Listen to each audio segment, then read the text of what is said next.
سارے علماء کرام کی خواہش نہیں کہ وہ تقریر کریں یا ان کا نام ہو. اگر خواہش ہے یہاں پر آنے والے سارے لوگوں کی تو صرف ایک خواہش ہے کہ مولانا اذان گاچھی رحمت اللہ علیہ کا یہ مشن جس طریقے سے ان کے بعد ان کے چاروں خلفاء نے دنیا جہان کے کونے کونے تک پہنچایا اور اس سے فیض حاصل کیا، اسی طریقے سے یہاں آنے والے سارے حاضرین مجلس اسی دعا اور اسی نیت کے مشتاق رکھتے ہیں کہ وہ فیض اور اللہ اس کے رسول کا کام دنیا کے گوشے گوشے میں پہنچا سکیں. ہم لوگ مولانا اذان گاچھی رحمت اللہ علیہ کی ذات سے بہت واقف ہیں، لیکن ایک غور طلب بات ہے. میں آپ کو 1400 سال پہلے مکہ کی سرزمین پر لے جانے کی کوشش کروں گا کہ جب محمد عربی صلی اللہ علیہ وسلم دنیا میں تشریف لے آئے تو آپ سے ایک سوال ہے کہ آپ نے نبوت کا اعلان 40 سال کے بعد کیا تھا. میرے دوستوں، میرے عزیز ساتھیوں، میرے پردہ نشین ماں اور بہنیں، ذرا غور کریے کہ بالغ ہونے کے بعد تقریباً 28 سال 25 سال کی عمر تک آپ مکہ کی سرزمین میں کیا کرتے رہے؟ یہ بہت غور طلب بات ہے جس کو آج ہم جس اصل موضوع کو چھوڑ کر کے ہم ادھر ادھر کی بات کرنے میں لگے ہوئے.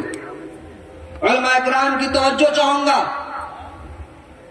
آپ سے ایک سوال ہے کہ اگر آپ کے گاؤں میں کوئی ایسی بات گھٹ جائے، کوئی ایسا واقعہ پیش آ جائے کہ جس وقت آپ اپنے گاؤں میں موجود نہ ہو، ایک باہر کا آدمی جس کو آپ پہچانتے نہیں، آپ جانتے نہیں، اس نے آپ کو کبھی نہیں دیکھا، آپ نے اس کو کبھی نہیں دیکھا، آپ کو وہ آدمی اگر خبر دے کہ آپ کے گاؤں میں آگ لگ گئی یا فلاں چیز کا نقصان ہو گیا، تو کیا ہم یقین کریں گے؟ ہم یقین نہیں کریں گے. کیوں؟ سوال ہے کیوں یقین نہیں کریں گے؟ لیکن اگر اسی بات کو، اسی واقعے کو آپ کے ہی گاؤں کا معتبر آدمی جس کو آپ پہچانتے ہو، جانتے ہو، وہ آپ کو آ کر کے اگر بتائے کہ ہمارے گاؤں میں ایسی گھٹنا گھٹ گئی یا ایسا واقعہ پیش آ گیا، تو آپ فوراً اس بات کو مان لیں گے کہ نہیں مانیں گے؟ بولیے، مانیں گے؟ میں پوچھنا چاہتا ہوں کہ اس بات کو جو پہلے شخص نے آپ سے کہا تھا اس کو آپ نے ماننے سے انکار کر دیا، لیکن ایک جانا پہچانا شخص نے جب آپ کو وہی بات بتائی تو آپ نے اس کی بات کو مان لیا. آپ ابھی اس واقعے کو نہیں دیکھے، آپ وہاں بھی نہیں پہنچے، لیکن خبر دینے والے دو شخص تھے. ایک وہ شخص جس کو آپ نے جانا پہچانا نہیں، اس کی بات کو آپ نے نہیں مانا. ایک وہ شخص جس کو آپ جانتے پہچانتے تھے، آپ اس کی باتوں کو مان لیے. لیکن خبر تو ایک ہی تھی، خبر تو ایک ہی تھی. بتانے والے دو تھے لیکن بات ایک تھی. ایک نے جب بتایا تو آپ نے نہیں مانا اور دوسرے نے بتایا تو آپ نے مان لیا. مجھے آپ بتائیے کہ آپ واقعے پر، اس گھٹنے پر آپ کو یقین تھا کہ اس آدمی پر آپ کو یقین تھا؟ بتائیے، کہیے، دل سے سوچ کے بولیے. اس نے بتایا کہ آپ کے گاؤں میں آگ لگ گئی، آپ نے نہیں مانا. آپ کے گاؤں کا ایک آدمی آیا اور آپ کو بتایا کہ تیرے گاؤں میں آگ لگ گئی، آپ نے مان لیا. گویا آگ لگنے کی خبر دونوں نے دیا، لیکن آپ جس کو نہیں پہچانتے تھے اس کی باتوں کو آپ نے یقین نہیں کیا. جس کی بات کو آپ پہچانتے تھے اس کی بات کو یقین کر لیا. پتہ کیا چلا؟ پتہ یہاں سے یہ چلا کہ خبر سے زیادہ خبر دینے والوں پر آپ نے یقین کیا. ہے کہ نہیں؟ ہے کہ نہیں؟ مکہ کی وادی میں، مکہ کے شہر میں 40 سال کی عمر میں حضرت حبیب خدا محمد مصطفیٰ صلی اللہ علیہ وسلم نے ایک اونچی چٹان پہ کھڑے ہو کر کے مکہ والوں کو جمع کیا اور کہا کہ لا الہ الا اللہ محمد رسول اللہ. کیا کہا؟ لا الہ الا اللہ محمد رسول اللہ. کچھ نے مانا, کچھ نے انکار کیا. کس نے مانا؟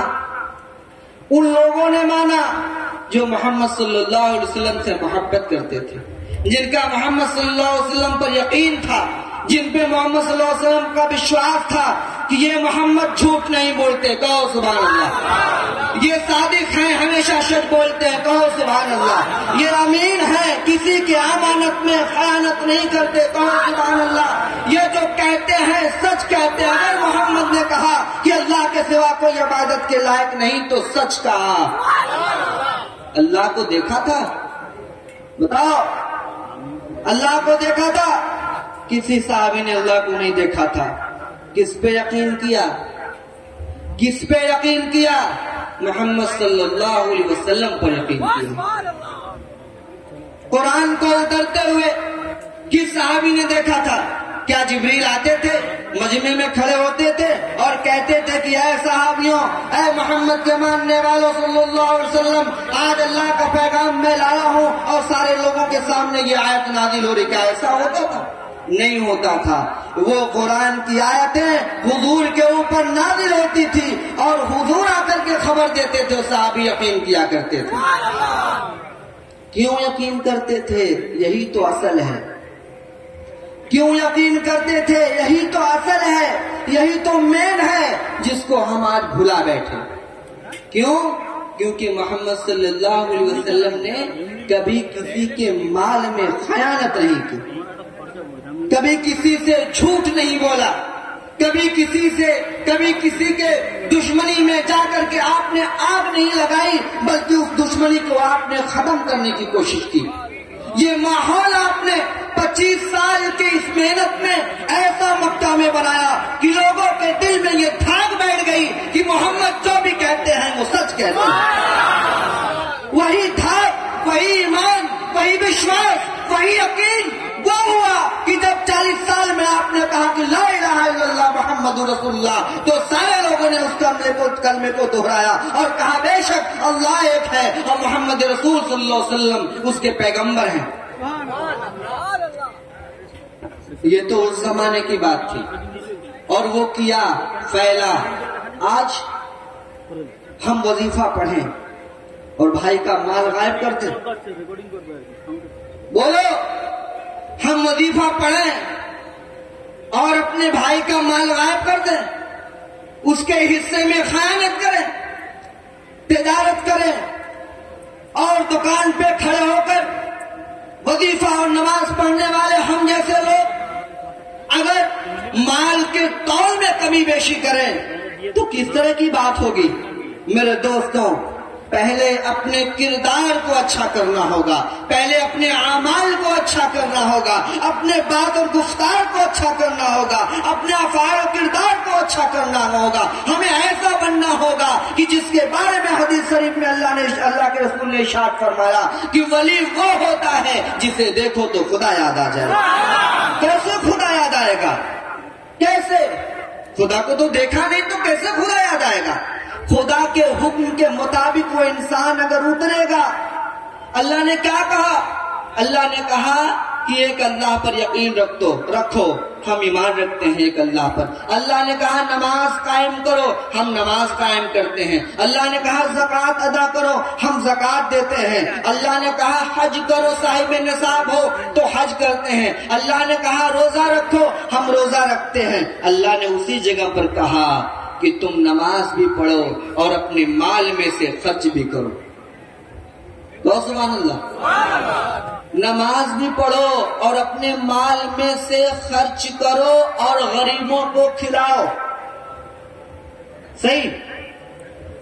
ہم نماز پڑھتے ہیں اور پڑوسی میں بیچارہ غریب انسان, ہمارے گھر میں گوشت, پراٹھا, قیمہ, کباب پک گیا اور ہمارے پڑوس میں بھائی ہے جس کے گھر میں دال بنا کی نہیں, چاول پکا کی نہیں, روٹی ہے کہ نہیں, ہمیں اس کی خبر نہیں.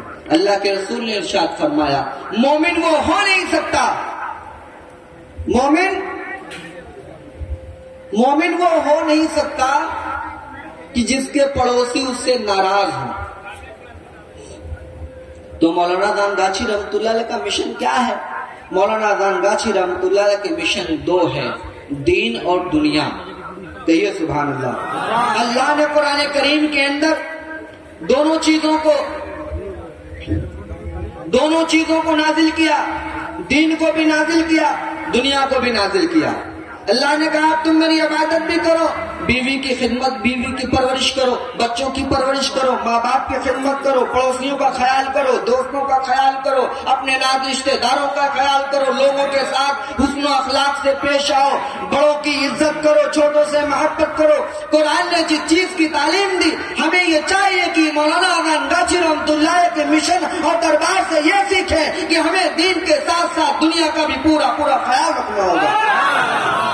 مولانا دانگاچی رحمۃ اللہ کو کیا ضرورت تھی کہ اپنے گاؤں سے نکل کر کے 14 سال جھوڑی نامی جنگل میں اللہ کی عبادت اور رعایت کرنے کے بعد لوگوں کے ہدایت اور ان کو حقانیت کے راستے پر لانے کے لیے اپنی زندگی کو آپ کیوں وقف کیے؟ اپنی جائیداد زمین کو اور اپنے سارے مال کو اللہ کے نام میں آپ نے کیوں ڈونیٹ کر دیا؟ اس لیے کہ یہ اللہ کا کام، رسول اللہ کا کام ہے. یہ دنیا ختم ہو جائے گی لیکن اللہ کے رسول کے کام کرنے والوں کا اجر ثواب قیامت تک باقی رہے گا. اے میرے مسلمان بھائیوں، وقت ختم ہو گیا لیکن یہ پیغام مولانا دانگاچی رحمۃ اللہ علیہ کا 150 سال پہلے سے شروع ہوا اور دنیا جب تک باقی رہے گی، قیامت جب تک نہیں آئے گی تب تک یہ مشن اور دربار اسی پر کام کرے گا کہ اگر پکے مومن مسلمان بننا چاہتے ہو تو اللہ کی عبادت کے ساتھ ساتھ اللہ کے مخلوق کی بھی خدمت کرو، اللہ کی بندگی کے ساتھ ساتھ اپنے رشتہ داروں کا بھی خیال رکھو، اللہ کی عبادت کے ساتھ ساتھ اپنے دوستوں، احباب، ماں باپ کا بھی خیال رکھو. دونوں پہلو اگر لے کر کے چلو گے تب تو تم کامیابی کی منزل کی طرف جاؤ گے. اگر تم نے صرف دین پکڑا، دنیا چھوڑا تو بھی تم بھٹک گئے، اور صرف دنیا پکڑا، دین چھوڑا تو بھی بھٹک گئے. کامیابی مومنوں کے لیے وہ ہے کہ جو دین اور دنیا کو ایک ساتھ لے کر کے چلا کرتے ہیں. الحمدللہ رب العالمین. حقانی درود شریف اللہم صلی وسلم وبارک.